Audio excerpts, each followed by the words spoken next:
তোমারে দিয়ে দিব, আমার দুই স্ত্রীর এক স্ত্রীকে তোমারে দিয়ে দিব। সাইয়েদনা আব্দুর রহমান ইবনে আউফ এই কথা শুনে অবাক হলেন। অবাক হয়ে উনিও এক অবাক কথা বললেন। উনি বললেন, লা হাজাতা লি ফি ইয়া আখি, ও আমার প্রাণের ভাই, তোমার কথা শুনে আমার হৃদয়টা ভরে গিয়েছে, কিন্তু তোমার সম্পদেরও দরকার আমার নাই, তোমার স্ত্রীরও দরকার আমার নাই।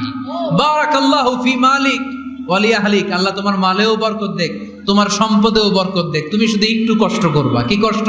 দুল্লানি আলা সুক, show me the way to the market. তুমি মদিনায় কোনো মার্কেট আছে কিনা, শপিং মল আছে কিনা, ব্যবসা প্রতিষ্ঠান আছে কিনা আমারে দেখায় দাও। সুবহানাল্লাহ পড়ো। আমরা হইলে কি করতাম?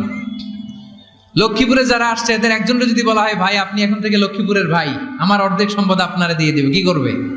পায়ের উপর পা তুলে খাবে আর বলবে, কি আনন্দ আকাশে বাতাসে। ঠিক কিনা?